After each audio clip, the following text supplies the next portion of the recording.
If you know me and or this channel, controversy is something I thrive on. Not causing it to the point where I have to sit here and apologise with no makeup, a big sigh and crocodile tears, or a ukulele in one particular instance, but the stuff from Formula 1 and the wider world of motorsport that makes you just go, okay, that's crazy, stupid, ridiculous, interesting, delete as appropriate. And when a title rivalry is going on, and I'm going to quote the website I'm currently looking at here, title rivalries in Formula 1 can be extremely volatile and capable of ruining the camaraderie between two contending drivers. Prost and Senna, Hamilton and Rosberg, Webber and Vettel, Lauda and Hunt. But actually no, because Lauda and Hunt were actually pretty cordial with each other and respected each other even in the heat of their 1976 title chase. They lived together at one point before Formula 1. And in 2006 there was a title fight. It was between Alonso and Schumacher, and it was going to be, at least on paper, box office. You've got a 7-time world champion who, after a 2005 season, he'd rather forget and only win one race in that season because, well, there are only 6 drivers on the grid for that race. He was going for title number 8 in a car that would have likely won that title. On the other side was the up-and-comer. Well, there were 2 of them really, looking to topple the then F1 king who had the stats book changed to mine. And that driver was Fernando Alonso. Alonso had already got 1 world championship. If social media had been a thing back then, you'd probably have seen Twitter and Facebook and YouTube comments awash with things like, he only won because of that BS tyre rule that messed Ferrari about. And now that the FIA had reintroduced tyre changes and so on, Ferrari and Bridgestone were back on the same level as Alonso and Michelin, and the battle was now on. Alonso had drawn first blood, beating Schumacher over the line at the season-opening Bahrain Grand Prix, and then finished second behind Fisichella at Malaysia, while the Michael was only 6th, before winning again in Australia while Schumacher retired. Now, the reason Bahrain was put as the opening round was to avoid the Grand Prix in Melbourne clashing with the Commonwealth Games, which is basically Olympics light. They didn't have a 30-foot ball in 2006 though, did they? It's a Brum thing. Schumacher would win at Imola and the Nürburgring, the Imola win being some sort of revenge for the previous year's race, but would finish behind Alonso at Barcelona, Monaco, Silverstone and Canada as Fernando won 4 on the bounce.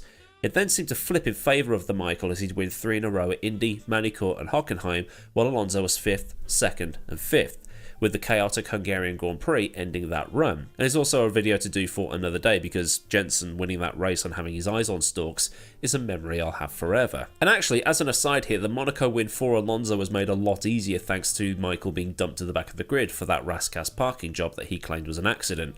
But again, that's one for another time. So after the Turkish Grand Prix, Alonso had 108 points and Schumacher had 96, and were the only 2 drivers at this point of the season that could still win the championship. So the drivers and teams headed to Monza for the final European race of the season. The place was a sea of red as Ferrari fans filled the stands to see Schumacher potentially take another Italian Grand Prix win, and qualifying was shaping up to be a hot one as the 2 Ferraris of Schumacher and Massa, as well as the McLaren of Raikkonen, traded fastest laps across the 3 sessions, with Kimi taking pole with a time of 1:21.484 versus Schumacher's 21.486. Heidfeld in the Sauber was 3rd with a 1:21.6, with Massa 4th, Button 5th, and then Kubica, De La Rosa, Barrichello, Fisichella and Alonso filling the rest of the top 10. And this is where it gets controversial. Alonso is listed as setting a 1:25.688, 2 seconds off the fastest time in the 3rd session, as the FIA had deleted his 3 fastest laps for allegedly impeding Massa, who was on a hot lap, while Alonso was still doing his out lap.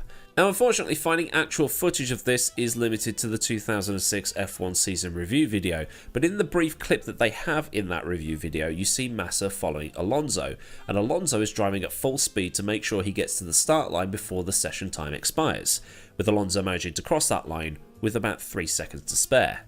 Alonso claimed he'd been pushing that entire lap. Renault submitted telemetry and other evidence to show that Alonso was more than 100 metres in front of Massa all times, with Alonso saying, "If this is blocking, we will have a lot of problems from now on in qualifying.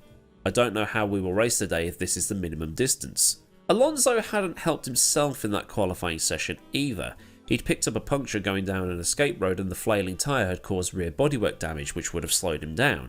And because he had only 90 seconds to get round again once it had all been repaired, he had gone at full chat to give himself a chance of getting round in time. Massa, meanwhile, had complained to the stewards that he'd been impeded and lost at least 3/10 because of Alonso being in front of him, despite setting the fastest Sector 2 speeds of the day on that so-called impeded lap. Massa, meanwhile, had complained to the stewards that he'd been impeded and lost at least 3/10 because of Alonso being in front of him, despite setting the fastest Sector 2 speeds of the day on that alleged impeded lap. So as you can imagine, those three letters got thrown around again. FIA. And the joke that it stood for Ferrari International Assistance. Jackie Stewart said, "I think it's a questionable and very worrying decision, and having looked at the video footage, I have to say I regard it as ludicrous that a penalty was imposed on someone who was driving as fast as he could in order to get his next lap in and was never closer than 90 metres to the car he was supposed to be impeding. On top of that, it's also an extremely unfortunate thing to have happened in Formula 1, especially as even before all of this occurred there was already a perception that the FIA was favouring Ferrari and has been favouring them for some time. I'm not saying that perception is correct, I'm saying it's a perception, because perceptions are important. For example, there are still question marks over why so many Ferrari or Ferrari associated people have seats on the World Motorsport Council. The FIA has to be very careful. But the perception of favouring the big players in a sport isn't exclusive to Formula 1. I once googled Michael Jordan travelling after getting pointed in that direction. Dude barely bounces the ball and takes like 7 steps, it's a joke. Flavio Briatore, the boss of Renault at that time, did make a comment about the FIA trying to rig the season to be as close as possible and or in favour of Schumacher, but immediately retracted the statement saying that he was just joking. Max Mosley, who was the then head of the FIA, called the claims of bias ridiculous, while Charlie Whiting wrote to all the teams after the race weekend to say that the rules for impeding would now change. It's clear that another car was intervening, basically driving too slowly and not following the blue flag procedures, then it would be a penalty. There's also the irony here of talks of Renault and fixing when Crashgate was just 2 years away. But there was another irony to it all though, because at the time the Italian football team Juventus, based in Turin, was expelled from Serie A, the Italian Premier League, for their part in the Calciopoli, my Italian is non-existent, or basically Footballgate scandal, with other penalties handed out to AC Milan, Regina, Lazio and Fiorentina for their role in that same scandal. Now, a lot of people don't like the whole football Formula 1 comparisons and stuff, but this is actually relevant, because Juventus is owned by the Agnelli family, which owns Fiat, which owns Ferrari. It also didn't help matters that half the Juventus squad had just won the World Cup, and Briatore had referred to all of this in interviews around that time, sort of chuckling at the irony of race fixing and it all being rigged in favour of Ferrari when the people that own Ferrari have just been involved in this massive scandal in Italian football. What's also a bit of a kick in the balls to Alonso and Renault is that Alonso's fastest times that were deleted were all slower than Massa's times, but Massa still maintained he lost 3/10 because a dot on the horizon was blocking him. I know those T-cams have massive fields of view to make them look further away than they actually are, but Alonso is quite a good distance ahead. Alonso also hit back at the decision, saying in a Schumacher biography that was written by James Allen, "Michael Schumacher is the driver with the most sanctions and the most unsporting driver in the history of Formula 1. No one will believe the penalty I was given for a long time."